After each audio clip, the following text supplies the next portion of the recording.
കേരളത്തിൽ എയിംസ് അനുവദിക്കുന്നതുമായി ബന്ധപ്പെട്ട ചർച്ചകൾ വീണ്ടും സജീവമാകുമ്പോൾ തൃശൂർ കൊരട്ടിയിൽ അതിനായുള്ള സാധ്യതകളെക്കുറിച്ചാണ് നാട്ടുകാർക്ക് പറയാനുള്ളത്. കൊരട്ടിയിൽ അടച്ചിട്ടിരിക്കുന്ന കേന്ദ്ര സർക്കാരിന്റെ പ്രസ് ഉൾപ്പെടെയുള്ള സ്ഥലം എയിംസിനായി പരിഗണിക്കണമെന്നാണ് ഇവിടത്തുകാർ ആവശ്യപ്പെടുന്നത്.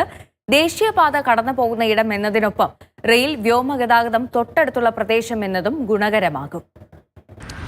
കേരളത്തിലെ എയിംസിനെ കുറിച്ചുള്ള ചർച്ചകൾ വീണ്ടും സജീവമാവുകയാണ്. പുതിയ സർക്കാർ അധികാരത്തിലേറി. അതിനോടൊപ്പം തന്നെ കഴിഞ്ഞ ദിവസം കേന്ദ്രമന്ത്രി സുരേഷ് ഗോപി പറയുകയും ചെയ്തു, ഇത്തരത്തിൽ എവിടെ വേണമെങ്കിലും കൃത്യമായ ഒരു പദ്ധതി രേഖ മാനദണ്ഡങ്ങൾ പ്രകാരം നൽകുകയാണെങ്കിൽ അത് അനുവദിക്കാനായി കേന്ദ്ര സർക്കാർ സമ്മർദ്ദം ചെലുത്തുമെന്നുൾപ്പെടെയുള്ള കാര്യങ്ങൾ. ഈ ചർച്ചകളൊക്കെ തന്നെ നടക്കുമ്പോഴും നേരത്തെ ഉണ്ടായിരുന്ന ഒരു പ്രശ്നം എന്ന് പറയുന്നത് ഇതിന് ഭൂമി ലഭ്യത, അത് കൃത്യമായി സംസ്ഥാന സർക്കാർ എവിടെയാണ് ഇത് എയിംസ് വരേണ്ടതെന്നുൾപ്പെടെയുള്ള കാര്യങ്ങൾ അത് കേന്ദ്ര സർക്കാരിനെ അറിയിക്കുന്നില്ല എന്നുള്ളതാണ്. കൃത്യമായി സ്ഥലം കണ്ടെത്തി നൽകിയാൽ ഈ എയിംസ് കേരളത്തിൽ സ്ഥാപിക്കുന്നതിന് വേണ്ടിയുള്ള നടപടികൾ കേന്ദ്ര സർക്കാർ തുടങ്ങും എന്നുള്ളതാണ്. ഇപ്പോൾ തൃശൂർ കൊരട്ടിയിൽ അതിനു വേണ്ട സ്ഥലമുണ്ട് എന്നുള്ള കാര്യം കുറേ നാളുകളായി പറയുന്നുണ്ട്. ചാലക്കുടി സോഷ്യൽ കെയർ ഫൗണ്ടേഷനും അതുപോലെ തന്നെ ഇവിടുത്തെ കൊരട്ടി ഗ്രാമപഞ്ചായത്തും ഏകകണ്ഠേന ഈ ഒരു പ്രമേയം നേരത്തെ പാസ്സാക്കിയിരുന്നു. കേന്ദ്ര സർക്കാരിൻ്റെ പ്രസ് അത് കാലങ്ങളായി പൂട്ടിക്കിടക്കുകയാണ്. അവിടെ തന്നെ 100 ഏക്കറിലധികം സ്ഥലമുണ്ട്. മാത്രമല്ല വൈഗെ ത്രെഡ്സ് എന്ന് പറയുന്ന സ്ഥാപനം തൊട്ടടുത്ത് തന്നെയുണ്ട്. അതിലും ഏക്കർ കണക്കിന് സ്ഥലമുണ്ട്. 200 ഏക്കറിലധികം സ്ഥലം ഇവിടെ വെറുതെ കിടക്കുകയാണ് കുറേ നാളുകളായി. അതുകൊണ്ട് ഈ സ്ഥലം എയിംസിന് വേണ്ടി ഏറ്റെടുക്കണം എന്നുള്ളൊരു ആവശ്യം ഇവിടത്തുകാരെല്ലാവരും പറയുന്നത്. കൊരട്ടിയുടെ പ്രത്യേകത എന്താ വെച്ചാൽ നമുക്കറിയാം, NH 544 മുന്നിലൂടെ പോകുന്നു.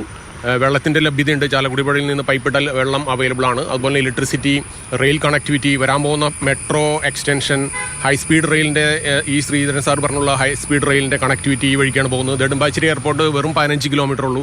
അപ്പോൾ ഇത്രയും കൂടുതൽ കണക്ടിവിറ്റി ഉള്ള ഒരു സ്ഥലം, കേരളത്തിൻ്റെ സെൻട്രൽ ആയിട്ടുള്ള സ്പോട്ടായിട്ടുള്ള കൊരട്ടി എയിംസിന് വരാൻ പറ്റിയ ഏറ്റവും ബെസ്റ്റ് സ്യൂട്ടബിൾ സ്പോട്ടുകളിലൊന്നാണ്.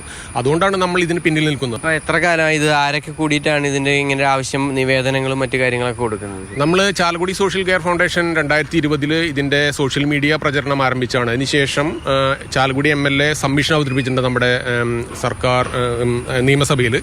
അതിനുശേഷം ഇവിടുത്തെ ചാലക്കുടി മീഡിയ, ഓൺലൈൻ മീഡിയാസ് എല്ലാം ഇത് ഏറ്റെടുത്തിട്ടുണ്ട്, പ്രചരിപ്പിച്ചിട്ടുണ്ട്. അപ്പോൾ അങ്ങനെയാണ്. അതായത് തൊട്ടടുത്ത് തന്നെ ഹൈവേ ഉണ്ട്, നാഷണൽ ഹൈവേ കടന്നു പോകുന്ന ഇടമാണ്. ഇവിടെ നിന്ന് അധികം അകലെയല്ല, കൊരട്ടിയിൽ നിന്ന് അധികം അകലെയല്ല നെടുമ്പാശ്ശേരി വിമാനത്താവളം, അതുപോലെ തന്നെ റെയിൽവേ കണക്ടിവിറ്റി, കൂടാതെ സ്ഥല ലഭ്യത, വെള്ളത്തിൻ്റെ ലഭ്യത, അങ്ങനെ എല്ലാം കൂടി ചേർന്ന ഒരു ഇടം എന്നുള്ള രീതിക്കാണ് ഈ ഒരു സ്ഥലത്തിന് എയിംസ് നിർമ്മിക്കുന്നതിന് വേണ്ടി അത് തിരഞ്ഞെടുക്കണം എന്നൊരു ആവശ്യം മുന്നോട്ട് വയ്ക്കുന്നത്. പക്ഷേ അത് തീരുമാനമെടുക്കേണ്ടത് കേന്ദ്ര സംസ്ഥാന സർക്കാരുകളാണ്. ഇങ്ങനെയൊരു സ്ഥലം ഇവിടെ കാലങ്ങളായി വെറുതെ കിടക്കുകയാണ് എന്നുള്ളതാണ് ഇവിടുത്തുകാർ മുന്നോട്ട് വയ്ക്കുന്ന ഒരു കാര്യമെന്ന് പറയുന്നത്. അത് പരിഗണിക്കുകയാണെങ്കിൽ ഇവിടുത്തെ മുഖച്ഛായ തന്നെ മാറും. സുജി പട്ടാമ്പിക്കൊപ്പം MS ലിഷോയ്, മാതൃഭൂമി ന്യൂസ്, തൃശൂർ.